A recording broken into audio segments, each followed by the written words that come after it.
My name is Jeremy Devins, and this is the Yoga Teacher Training Podcast. And today's episode is 7 do's and don'ts after graduating teacher training. And my next teacher training is coming up soon. It's all online. You can join the wait list right now at quietmind.yoga/YTT. You'll be the first to know when enrollment opens soon. So today's topic comes from a student in the teacher training I'm working with right now, just yesterday. She's in a little mentorship program with me to become a teacher herself through the training. Maybe eventually she'll be a trainer as well. But her name is Cait in Staten Island. She's amazing, and I'm already confident she's going to be an amazing teacher. And part of that reason why I can tell is because of the kind of things she's focusing on, the kind of questions she asks me, and the kind of things she's thinking about already. We've got a few weeks left, and she's asking, like, what do I do next after teacher training? And I was reflecting on that a bit myself, of just kind of going back through my own path. And I came up with this list of things that I've seen that work really well, and students I've worked with, and peers, and myself, and what I've gone through in my journey. So the first thing to not do, is to try to teach yoga to everyone, right? So you just finished this training, you've got all this information, you're really excited about it, and now maybe you want to go tell everybody all these cool things you learned, even though they didn't ask you. So especially around family and possibly spouse, partner, friends, close friends, this can be a little annoying, and this can happen for a lot of us in different ways. And one of them is maybe you go to your family gathering, and now you're going to teach everybody about how to eat better and be a better person, and be in this sort of righteous mode, which of course doesn't work. And it just makes you kind of repel them away, and they sort of get turned off to the whole idea of yoga and yogis, and who are these people trying to tell me what to do? It's very big turnoff. So one of my first mentors, Libby, would say she did this with her family at Thanksgiving. She would go to Thanksgiving dinner as a yoga teacher and teach what she learned, and didn't work, created a lot of conflict. And she said, one year I decided to go not as a yoga teacher, but as a yogi, and just be kind, be caring, compassionate, be understanding of where they're at, not try to change and fix everybody, just like we do in the poses, where maybe one day you do pigeon pose and it's way tighter than usual, and we don't beat ourselves up about it. We don't try to tell ourselves some amazing spiritual quote to feel better about it. We just be present with it and breathe with it and accept it as it is, and do our best with it, and maybe it'll change next time and maybe not. But it's being a yogi rather than being the yoga teacher outside of the context of somebody paying you to be a teacher, right? So when you're actually being paid to be a teacher and you're teaching, then teach. But outside of that, be a yogi instead of trying to always be a teacher, always be on, and always be helping people that don't necessarily want or didn't ask for your help, which doesn't work so well. Next thing so that was the do. I kind of just went right into the do. The do is to be a yogi rather than the yoga teacher, and unless you're actually teaching. So the don't, now the second one is don't lose the momentum of the teacher training. So you've been in this incubator, this intensive experience where you're going through major transformation, and now you're out into the wild, and now what? So you've got a certain momentum going. Maybe you've been meeting with your teacher regularly or your class regularly. You've been practicing a certain way, a certain amount, and you could just sort of reach the end of the training and stop all that and be like, okay, that was a cool experience. And then you just kind of drift back into old patterns, or just stop doing your practice, stop going to classes and trainings. So you really want to do this of keeping the momentum going. So that means going to classes, having your own practice, and sort of building on the energy of the training. So if you were meeting every Sunday for a group practice, maybe now you start going to classes on Sundays at a local studio or online, or you get the idea. So whatever you were doing, kind of keeping that momentum going. If you're already meeting every week at this time, just replace that. Your schedule is clear for it, and replace it with something that you want to keep moving towards. So maybe you go and volunteer at a local studio. So I did this after my first training, actually during my training. I started volunteering at the studio Yoga in Austin, Texas, amazing, great studio. It doesn't exist anymore, unfortunately. It's called Flow Yoga now, a different owner, a different company, but still amazing space.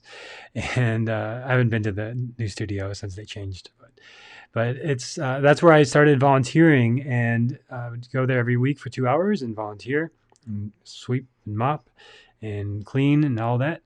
And there's a really cool karmic feeling to that. It feels really good. It feels like you're being of service. It feels like you're contributing, even if you're like, okay, well, I'm not a teacher yet, but I can contribute in some way to this studio that I care about and this community I care about. And if not that, then maybe there's some other sort of gatherings you could create online or at the park or things like this. So keep the momentum going in a way where you're having community, you're growing, you're learning, you're connecting with others, and engaging with other teachers. You've really got to be around people who've already done the thing you want to do if you want to eventually do that thing, right? If I wanted to be a filmmaker, I would immerse myself in being around filmmakers at film schools, everything you can do, cleaning up the AV room, whatever goes into all that, so whatever path you're on, if you're being a yoga teacher and you really want to pursue this and be the best you can be, then this is one of the best things you can do, is just keep that momentum going. Another thing to not do is to stop teaching in the same kind of vein. So if you stop teaching, maybe in your teacher training, hopefully they had you teaching. That's really important. You've got to get experience teaching to be a teacher. I learned this through my improv classes that I have taken.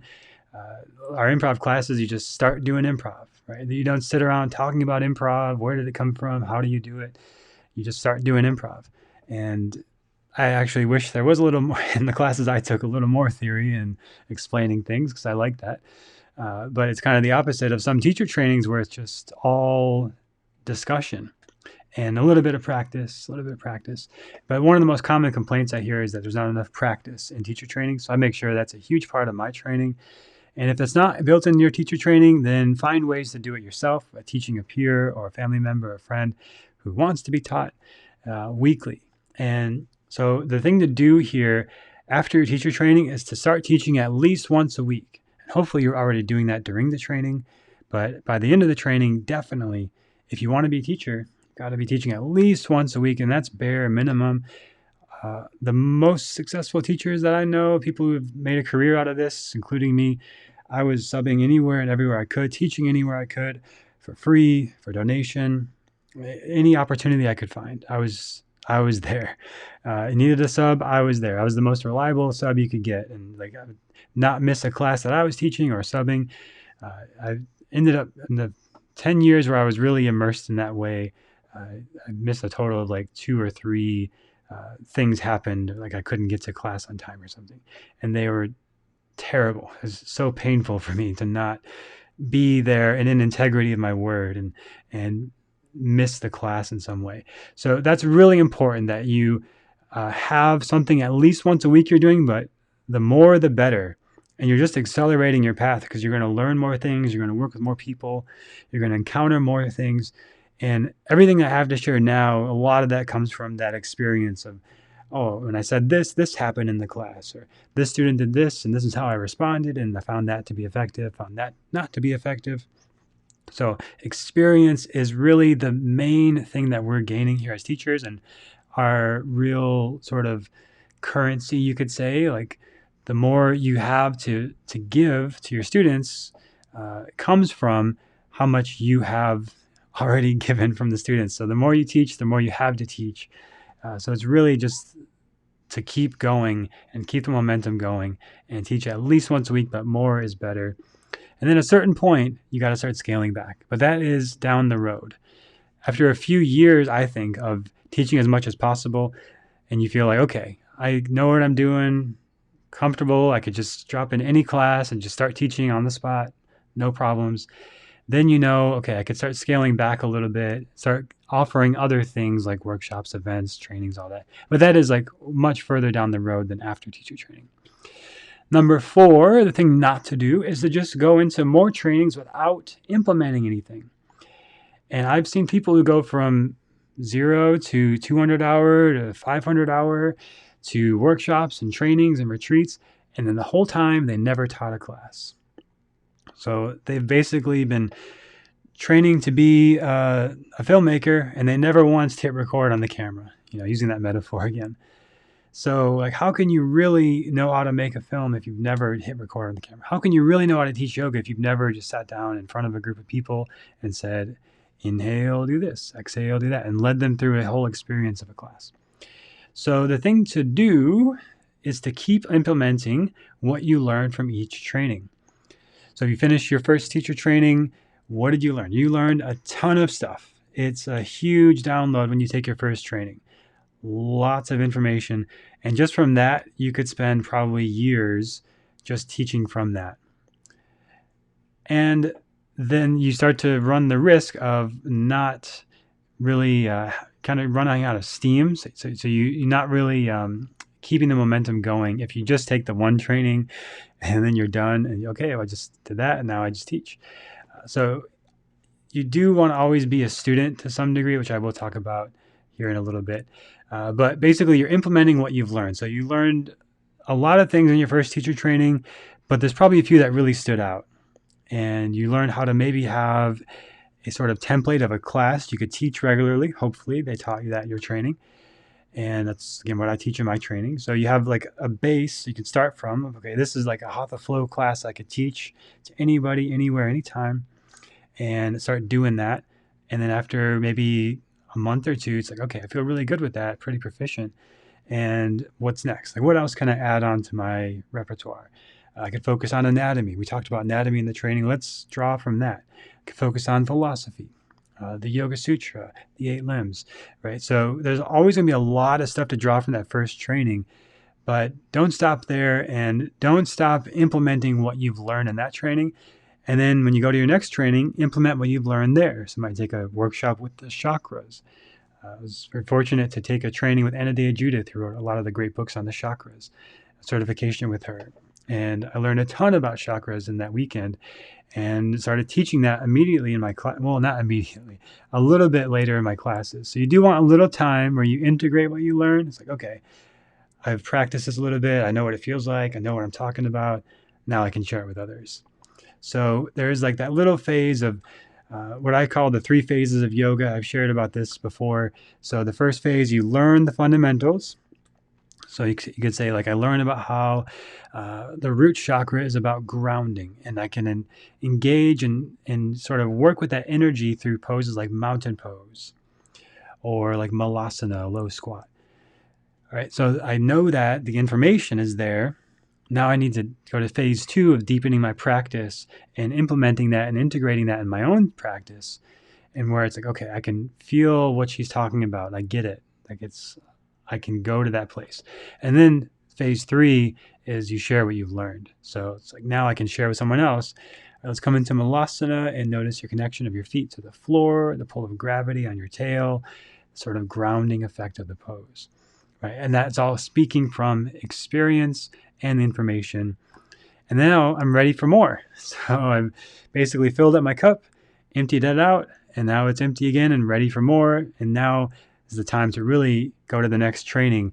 And you want that process to be pretty quick, I think, if you're going to be evolving and growing as a teacher, and not getting too hung up on being a perfectionist, or it's like, oh, well, what else could I say about Malasana or about root chakra? There's just so much. I can never say it all, and you can't, right? But you can say a couple of essential things, and you can have enough of experience yourself that you can share that with others, and then move on to the next trainings and next education and learning. So the next thing here is number 5 is don't stop being a student. So basically what I just said. And number 5 to do with that is to always have a next training, workshop, retreat, mentorship, course, thing that you're doing that's on the horizon or you're going to, right? So you could go like finish one training, next week you start the next training. You could do that, but I would encourage sometime, at least a week or 2, maybe a month of sort of, you're just sharing what you've learned, you're integrating, you're processing all that. You take a little break from being a student, kind of like your Shavasana at the end of yoga, right? We wouldn't just want to do an hour of yoga, no shavasana, another hour of yoga, no shavasana, another hour of yoga, no shavasana, right? That kind of way of approaching being a student will burn us out if we don't take the little bit of rest. So maybe it's a week, 2 weeks, maybe a month, but not too long, right? You don't want to stay in shavasana for 6 hours necessarily, unless you really need to sleep. But if you really need to rest between trainings, fine. Sometimes that happens too. But I encourage you to be in trainings, share what you've learned, have a little process where you kind of integrate it, you start sharing it, you keep that momentum going, go to the next training. And there's always more to learn. There's just so much. It's so vast in being a teacher, especially if you are an entrepreneur and a teacher and you want to have your own business, because there's so much to learn around all of that too, which is a whole other topic. And then number 6 is to try not to rush your process, and don't try to rush the process. So just like in a yoga class, right? We want time to breathe with each pose. We don't want to try to get into the full splits on our first practice necessarily, unless you have that flexibility coming from a background of gymnastics or something. So it's the same with our students. And as a teacher, if you're working with somebody and they're very limited in like trying to go to the full splits, for example, we're not going to try to rush them and say, all right, well, we're going to figure this out. We're going to get you into those splits today. Right? We're not going to do that. We're going to be very kind, patient, understanding, and work with where their body's at that day and focus on the long term. So that's number 6 thing to do, is to always think long term. So taking one training is great, and you're going to learn a ton and you're going to grow a ton. It's amazing. Absolutely one of the best things you could ever do in your life. And then what are you going to be doing next year, and then 2 years, and 5 years, and 10 years? If yoga training is just something you're doing for fun and your own experience, then it's not a big deal. But if you want to pursue this path and be the best teacher you can be and grow and continue to expand financially, materially, and in your own experience, and spiritually, mentally, emotionally, physically, all the things we do as teachers, then it's a long-term thing. It's going to take a while. It's not overnight. And the most successful, the most skillful at this are the ones who have done it the longest in most cases. The ones who have done this in the longest and done the other things I'm talking about, right? So they're also implementing what they learn. They're also sharing what they learn. They're always being a student. They're continuing to learn, and they never really stop growing and learning and expanding. And that's the real long-term trajectory that I've always envisioned for myself, and I feel I'm grateful to say, this work sustains my livelihood and my life, and I get to do this as my job, and I love it, and it's my work, and I get to help people every day with this stuff. And I don't have to just have a job just for the money or something I don't want to be doing. And that wasn't always that way, but that was always the long-term vision. Like, how can I get into that direction where I'm just serving people with this work I care about because I love it so much? So I was immersed in it. I was cleaning the toilets, sweeping the floors, mopping the floors, going to classes all the time, going to events all the time, going from one training to the next, and teaching all the time. So finding as much time as I could to be in this world while still making a living doing other work when I needed to, but mainly focused my energy, my frequency on being a teacher and stepping into that role. And if this is your first teacher training you're finishing, really stepping into that identity of I am a teacher. Not I want to be a teacher, I'm trying to be a teacher, I'm trying to do this teaching thing. It's really holding that frequency of I am a teacher. Because frequency is so important. Just like if you go to a class with a teacher and they're not confident and they're feeling sort of self-doubt and not sure what they're going to teach, that frequency isn't there for them. You feel like, I don't think I want to go back to that class. That didn't feel very good. It felt kind of wonky. It didn't feel like supported, right? So we don't want to create that as teachers for our students. We want them to come to class and feel like, okay, I can just be here as a student and receive, and this teacher is going to guide me through this experience. And in your first time doing that, it's going to be wonky and you're going to mess up and you're going to forget things. The 10th time, you'll be a little better. The 20th time, you'll be a little better. 100 times later, you're definitely going to be more skillful, more mindful, more present, more adept at adapting the class to each student because you've seen so many different students. I love the Michael Jordan quote. He talks about how is he able to do the things he does on the basketball court and able to make the plays when there's like really amazing defense and teams against him. He's like, well, I've already made every possible shot you can make in practice. So when I get on the court to actually play, then I'm just doing things I've already done. So even, I don't watch basketball, but I appreciate great athletes and people who are really honing their craft. And so I like that quote.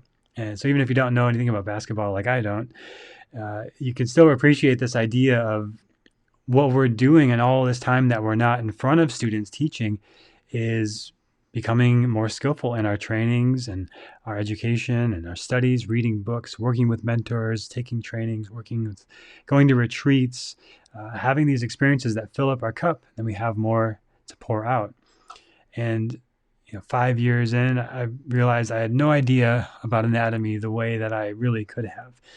And then 7 years into teaching is a whole other level, right? So, and the Yoga Sutra didn't even really make sense to me for a few years.